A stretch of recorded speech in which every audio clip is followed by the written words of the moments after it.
So we're going to look at 3 different replays at 3 different MMRs of people playing Line. The first one being Crusader 2, then Ancient 3, and finally Divine 2. And a lot of people in the comments have been looking for support replays, and here it is, Line, one of the most popular support heroes. He's not that popular in Divine or Immortal, but straight away he's putting down a sentry ward at minus 10 seconds. He's hiding in the trees and using the Fog of War. He comes out right at a good time, throws out a stun, picks up the rune. Very well play there to get that rune. However, if Tusk was there, he was almost certainly dead. Tusk with Tag Team or an Orb of Venom would have been able to run down this Line very easily. And he's not a hero that you want to go in on your own for a rune like that. However, he didn't get punished for it. It is just an anti-mage and drow that was bottom at the start. And this anti-mage ends up being laning on his own. He's just throwing out right clicks. He throws out a stun on anti-mage. And we have a creep wave that's coming up. The anti-mage should just be farming under his tower. But instead he walks back in, tanking the entire creep wave. And Line throws out a stun. And Sprout as well. Anti-mage didn't level his blink on level 2. Very stupid overall, but Line ends up not getting punished for this relatively stupid item build, which is rushing a null talisman straight away and also using Ring of Regen as his only part of regen for the whole laning stage. But now Line comes mid, he's looking for a kill, he's standing behind the trees, throws out Hex first, then stun, clicks on PA, Sunstrike hitting, and doesn't end up getting the kill. Or even if he had a stick at this point, he would have been able to pick up charges for this PA. But now they're going for diving the tower. PA just comes towards them, and the same play again pretty much with the Earth Spike, Hex and the Meatball. It ended up paying off, and that was an okay trade. I actually think for this MMR it was a really good play overall. But in turn, the other option that he could have done was sit bottom and pressure this anti-mage more. But in combination with this Invoker, this Line is doing a really good job right now at punishing their laning stage. So straight away he buys 2 Observer Wards. He places down 2 in the enemy jungle so he can see where anti-mage is farming. That's really good, and it also is very good for Nature's Prophet because it allows him to keep staying bottom and keep pushing. And if we look at where the wards are placed exactly, just having a quick look, you see you have all vision here, and who's going, there's not really many ganks going to come in, but if they are, they're going to TP to this shrine. So having this ward here, and these are usually places where anti-mage is looking to farm, and he goes mid and secures his level 6, and then straight away he gets some mana and he TP's top. Really good straight away using his ultimate, throwing out the Hex first, gets a kill on PA, which is their enemy mid hero, which is a really good overall. And here they end up picking up 2 kills. Really good play there. And this Line straight away is playing remarkably good for his MMR. They end up seeing that ward place either way with this Observer Ward. So Line is just walking around this area. He ends up getting arrowed. Punch hooks him onto the low ground. He throws out a Hex early on. Which the difference between Hex and Earth Spike is that Hex has no cast time, so you can cast it instantly, especially when it's very mobile heroes, let's say like Storm Spirit, Anti-Mage. Line again comes and he's placing down Observer Ward. Straight away he used the Hex there, which was the proper usage there, because if you used Earth Spike, Anti-Mage could have had just enough time to react and use his spell shield, and it would have turned Earth Spike back on him. So again, picking up these bounty runes on a timely manner. So this guy is pretty upwards with the meta and his timing overall. So we see here he just walks up to Anti-Mage and uses an Earth Spike. So just what I said there, the Earth Spike just comes back on you and you give enough time to allow Anti-Mage to come onto you. So he throws out the Hex and then the finger, and Anti-Mage gets a kill. So that play there was easily one of the worst, by far actually the worst thing that he's done this game, and giving away a kill. But he also has a very long cooldown on level 1. Now he's getting ready to fight here, but his team is passive. They don't want to come and help, and he is in the right position here, but he should have backed off a little bit by now. He blinks on Anti-Mage, which blinks in aggressively, and the Hex first. But the problem with this play, it ends up being that he ends up not stacking his stuns correctly. Now Anti-Mage does die and he ends up getting a kill back online. So if we have a look at this again, so if we look at this, he's Hex now, right? And Hex only lasted roughly around 60, he still had 60 or 70% left on that stun duration. So that extra bit of time could have been enough for Invoker to come in and hit his Tornado Sunstrike combo. But Anti-Mage ends up getting the mana void off. Even Line could have walked backwards a bit so that he wasn't standing within melee range of anti-mage. So straight away when he respawns again, he goes, places down observer wards in the jungle, in the enemy jungle, and he ends up getting the kills. Like here, straight away from putting down an observer ward, aggressive ward. And in this kind of scenario, they want to finish out the game early. He throws out a stun and finger onto PA. And if he threw out the finger onto Mirana, it was definitely a kill there. He's placing observers with sentries this time, which is a much better idea. However, there's probably not a observer there. And he's coming in, he's just going to go on anti-mage. See, he hits a stun onto creeps instead of going for anti-mage. He has his spell shield anyway, so that would have backfired on Line. He's going in this fight on his own, which is really stupid, while the rest of his team is taking a fight somewhere else. So this is not a very good idea when there is an anti-mage split pushing with a support hero like this. You can't really contest them on your own, and that is a relatively pointless death that he made there. He does have now a Ghost Scepter, which will deal with a lot of the physical damage. If PA gets really big this game, Ghost Scepter is a really good item because it prevents you from getting critted, especially with this like triple dagger talent that you end up seeing. So anti-mage out of position and Line's there as well. So now Line is putting observer wards and sentries again in the same spot. He doesn't use a smoke when he's going to place observer wards. That's something that you might want to do at lower brackets because you're not using smokes for anything else. Now there ends up being kind of a weird engagement here. Invoker gets picked off at the start of the fight. You probably don't want to fight this fight here and just get out. But instead Line goes in. He uses his Ghost Scepter at the very start, which is a bad usage of it. He was probably trying to use dust. He ends up using his Earth Spike onto illusions here, and he wants to use finger on anti-mage, which has the spell shield up, and he ends up fingering himself. Hopefully I don't get demonetized for saying that, but PA also crits on like the second time, which is not very good for Line, and the early usage of Ghost Scepter ended up killing the Line there as well from the crits, and it could have given him a little bit extra time to survive from PA. And overall he never used his Hex either, and he could have got a lot better engagement there overall. And this Kaya is a little bit stupid. If you wanted to buy another defensive item, maybe like Glimmer Cape wouldn't have been a bad idea, but the only thing that like 8% spell amp is not that much, as you'd be surprised, because even if you're doing 1000 damage, 8% is still only like 80 extra damage. And if you think about it, 80 damage is like one right click. It's kind of weird, but even if you look at his talents, are pretty good. He has plus 90 damage. If he did one right click on anti-mage, it could have been roughly the same amount of damage as getting that Kaya spell amp, which is really pointless. But overall the Kaya does give you more int, so it does help you get extra like mana pool so that you can cast all your spells. So Pudge with a nice hook here, and finishing off the PA, and that's their ages down. So this ends up being a nice little like comeback play, even though it was looking quite grim for them. So they're coming down mid now, and they are going for the tower and taking advantage of what they can here. Now a lot of the times in these matches, what ends up happening is that players will fight and try and defend one lane of racks. Just let the enemy team take the rack. One lane of racks is not going to cost you the game, and wait for your allies to respawn, especially if you don't have buyback. You typically want to wait even to fight under your tier 4.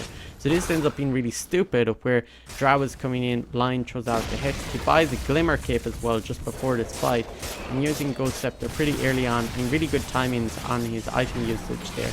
But anti-mage is here now. He's blinking in, gets a mana void on everyone. Line is silenced here. He uses a dust before he dies, and using dust like that is really questionable because you end up losing 90 gold because of that every single extra time that you die. So now they end up seeing someone in the tree line. Line comes in, the Drow misses her silence, amazing. The Ghost Scepter really well timed, and the Glimmer Cape at the same time. He ends up using Finger first, which is a little bit stupid because if you use Hex first, not only does it have a shorter cast time, but it also would have disabled PA. Now that she's used her BKB, you can't use Hex on her anymore, and she ends up coming back and killing Line and getting kind of outplaying themselves a little bit. But Line comes in using no spells yet, throws out an Earth Spike on Mirana. Will he fingered on the Mirana with the Cataclysm? Mirana just survives, but Juggernaut is carrying here. Anti-Mage with the Abyssal Blade blink onto a creep. Whew. Amazing, the dream. If you're playing a support against an anti-mage at late game that he messes up his combo, amazing. Now he's ghost sceptering, he's trying to bait the enemy, but he ends up dying with that bait as well. And he does have a Kaya and Yasha now. So overall, they end up winning this game. So in some parts of this game, like Lion died stupid times, but overall he had the right idea overall of what he was trying to effectively do this game, and he had a lot of strategy going on throughout the game, even with his observer wards. So now we're looking at an ancient tree lion, and what's been very apparent here is that they're using more cosmetics. You get higher MMR if you do that. Lion on the other hand has a wind lace, giving him that extra bit of movement speed which the hero lacks in a lot early on, and 2 iron branches give him an extra 40 health starting out in the game and a bit of extra right click damage. So much better items coming out, and even cheaper those iron branches are in comparison to the mantle of intelligence that we saw last time. However, he is here taking a lot of harass. He's down to 2 tangos, and he's looking for a kill on this disruptor, but the disruptor ends up baiting him. He ends up having a salve that he used and not looking at his items there, especially the regen items. Disruptor ends up getting a kill, so he picks up his boost of speed here, right clicking the jugger, gets a stun out on 2 heroes, really nice, and he ends up getting away here too. So he still has 5 tangos with his fairy fire even to back him up still, and he has a lot of right click damage still, and that nice little rotation by Witch Doctor. And now they end up doing an aggro tri-lane against a safe lane tri-lane. So here with the spin, and he now sidesteps the Juggernaut, so really nice little sidestep there, and players are much harder to kill at this bracket because they do know how to play against certain spells like this spin on Juggernaut. He's committing a little bit too much with this mana drain there, but they end up getting the pick off on Juggernaut, even taking it as far as like going into stun the Earthshaker, but he ends up getting killed there by the Zeus ult, and definitely committing a little bit too much for that lane. He didn't need to die there, and he probably would have picked up the kill with Axe and Witch Doctor in that scenario. So it's 8 minutes now, he's level 5, he has Tranquils and a wand, so his items are really good right now, and he's actually much further ahead than what most lines would be, and even giving away that like first blood and not getting first blood for his own team, it's still working out okay. The Witch Doctor coming in with the save. That line overcommitted his position there and almost died, but the glimpse catches him back and he ends up dying. So kind of like bad positioning, and Disruptor can like undo this like bad position that you do, like what we see in line just do there. So it is important not to dive or commit too far your position when playing against a hero like Disruptor. But currently their mid lane, the enemy mid lane tower is taken down, so they're really trying to make sure that this top safe lane tower doesn't get taken, the enemy team. So Line again walking away from spin pretty well. He gets glimpse backs, and for the second time getting punished for this very far committed position. And at this, he picks up a tome, which the previous line never bought any tomes throughout the game, and this allows him to get level 6 early. And tome is one of the best items online, or one of the best heroes to buy tome on, just because of his level 6 being so effective. The Hex coming out first, which instantly disables the Ursa. He hadn't been checking Ursa's items, so it was potentially possible that Ursa had a blink dagger at this point if he was doing really well in lane. So he wasn't very aware of what the Ursa was doing. He's throwing out the... Oh, he could have like fingered the Zeus there, but he ends up fingering the Ursa instead. And pretty good like changing there between targets. In comparison to the previous line, he focused very heavily in on one target, and he's using mana drain here, which isn't effectively doing anything. He doesn't know where Ursa is. He might come back into the fight. Potentially if Ursa ran down line there, he might have died. And Ursa is really good as well against Axe, so he can burst down Axe with Fury swipes quite quickly. So now there's again this Axe making really good plays, throwing out the Hex a little bit late, but still on time, and Axe cleaning up. So now those plays that Axe did help secure line his blink dagger, and he has finger ready. He just has to get mana, and instead he TPs to his shrine, comes top, and straight away he fingers a creep. Oh, even higher skill players, if you call it ancient high skill, are fingering creeps, so don't blame your teammates if that ends up happening. Juggernaut did have his spin, by the way, during that finger that he was using, and this is his longest duration cooldown on finger. If he waited a little bit longer till he was level 12, It's only 100-second cooldown. It's still quite a significant time. So walking all the way bottom without using any smokes or teleports, and picking up a kill here, and Juggernaut just farming by himself. So placing wards in the enemy jungle, getting Ursa to run as close as possible to him, and then using X just at the right time, blinking away as Ursa is chasing after him, taking advantage of the high ground vision ward that he's just after placing. And very good kiting there of the Ursa.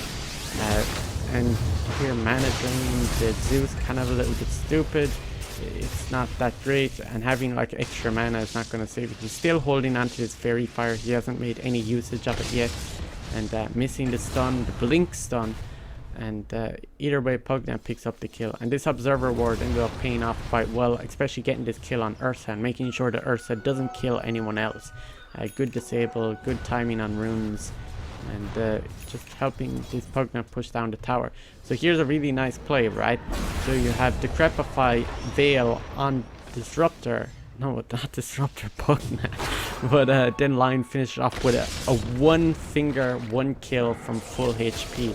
So this ends up the Hex coming out first, which is not that ideal. Ursa ends up just bursting down the axe. As I was saying, this axe will burst down really quick by the Ursa. Ursa does a huge amount of damage with the Fury Spell.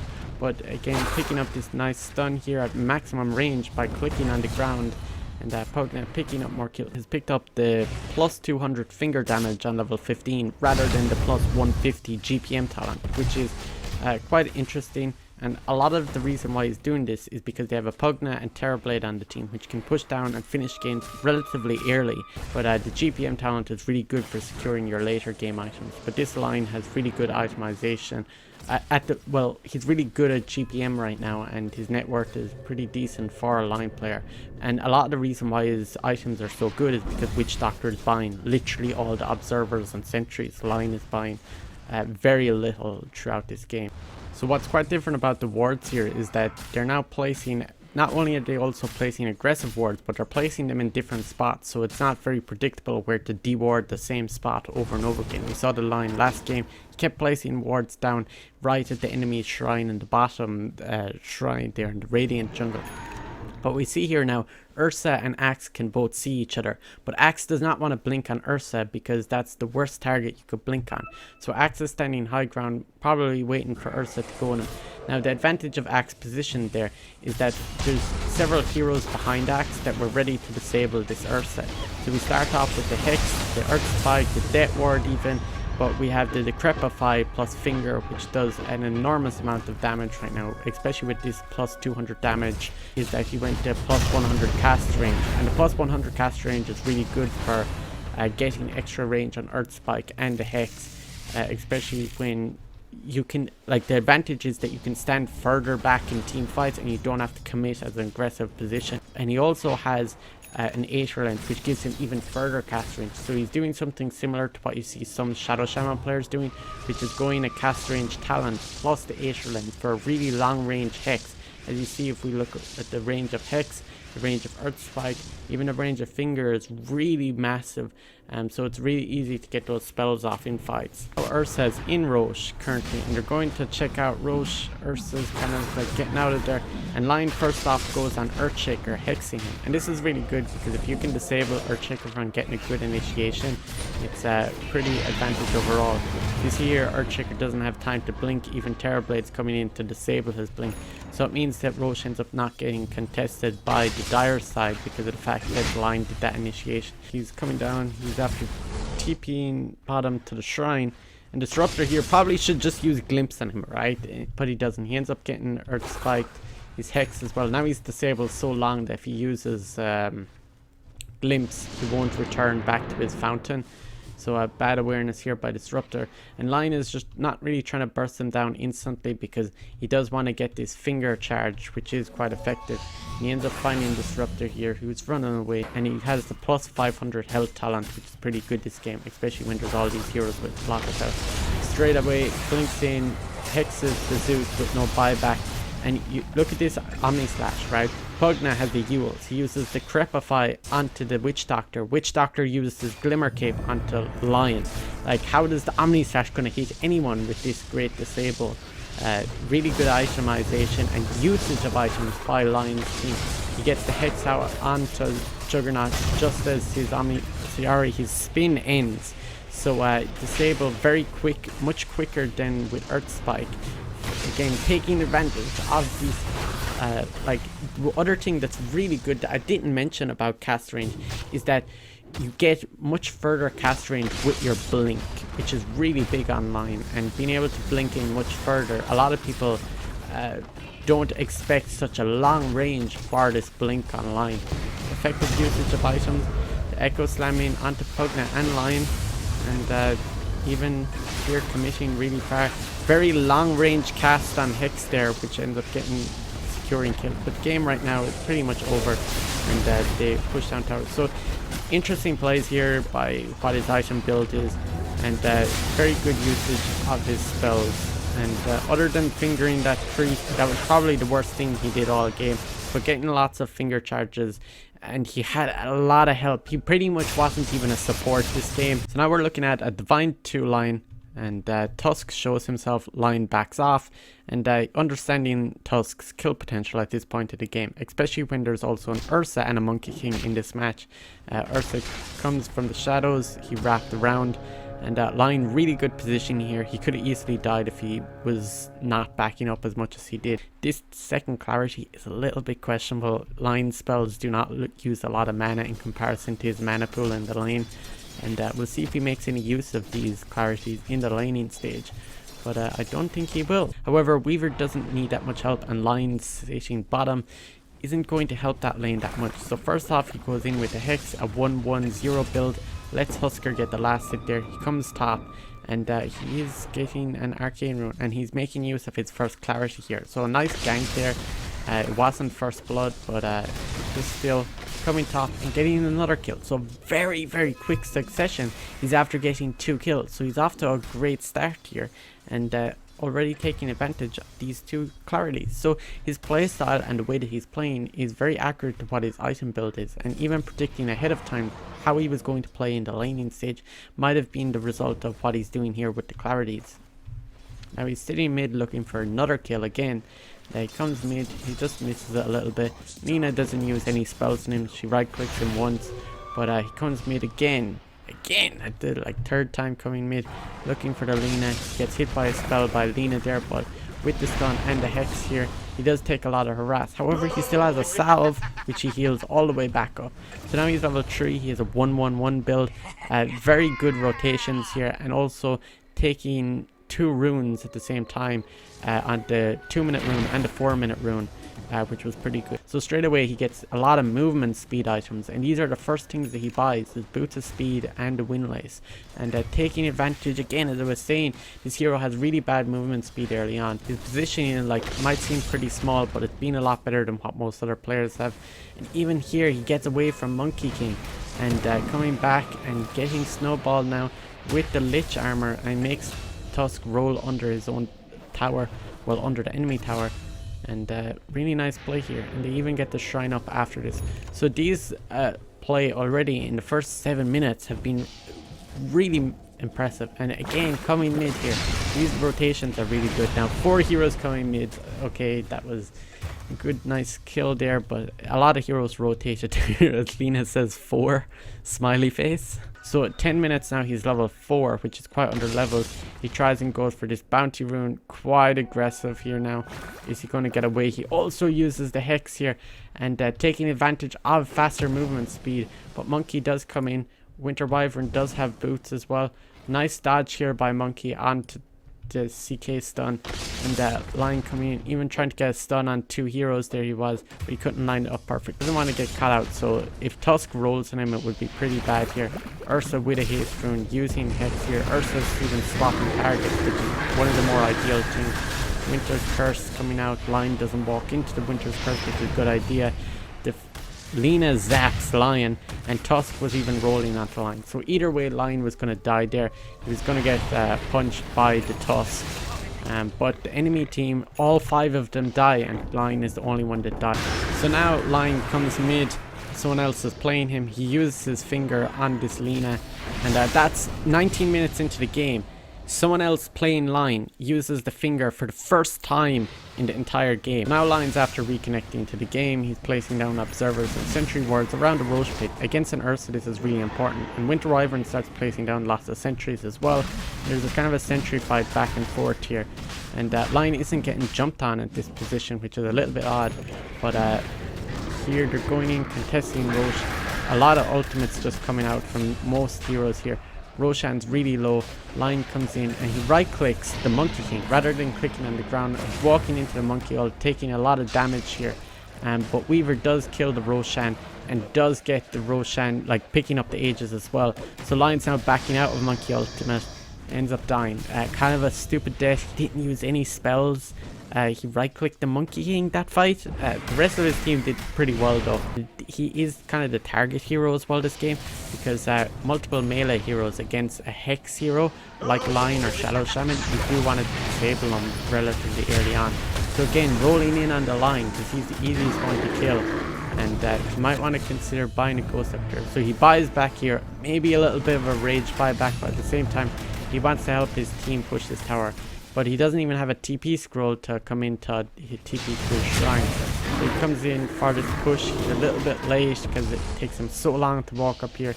He even has 2 clarities. I don't know why his obsession about buying more mana regen and having this mana. There's no like mana.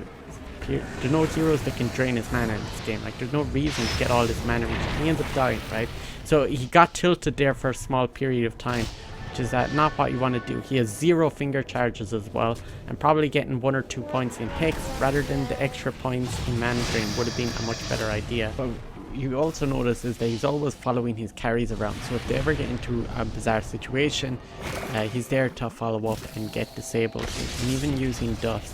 The one thing that's kind of weird here is that he has 2 raindrops, which both take up 1 charge. We're going for the high ground push after that kill on Lina. So they come into this fight. Monkey King uses ultimate. Very smart this time. He walks out of Monkey King's ultimate, and Tusk again goes on Line. Line is here using all of his spells on the Tusk. If he had the plus 200 finger damage or even some charges on this finger, he could have got that kill on Tusk. So now they're going contesting this Roche, and Lion is not the first one to go in.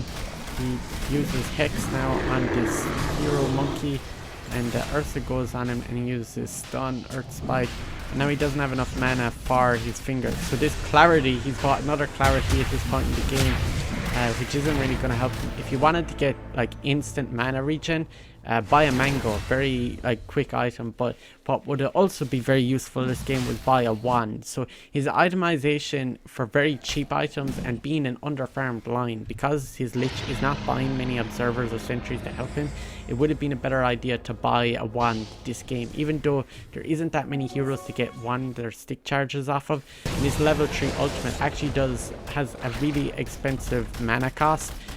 So he just recently leveled up to level 18, so it would be nice to be able to get a finger off, but does he end up finishing in this game with a single finger? No, and the game ends. So overall this Line played really effective in the first 5 to 10 minutes, which ended up helping his team snowball. He didn't feed at the start, but he died a lot later on. He even tilted at certain points. He still, regardless of how much he tilted, he still bought observers and sentries. But unfortunately he got no fingers off this game, which is probably the biggest takeaway from this. He needs to use finger more effectively. The first time finger was used was like 19 minutes, so, and it was used by someone else who was controlling him while he was disconnected. So I hope you enjoyed this video. If you like this type of content, make sure you subscribe.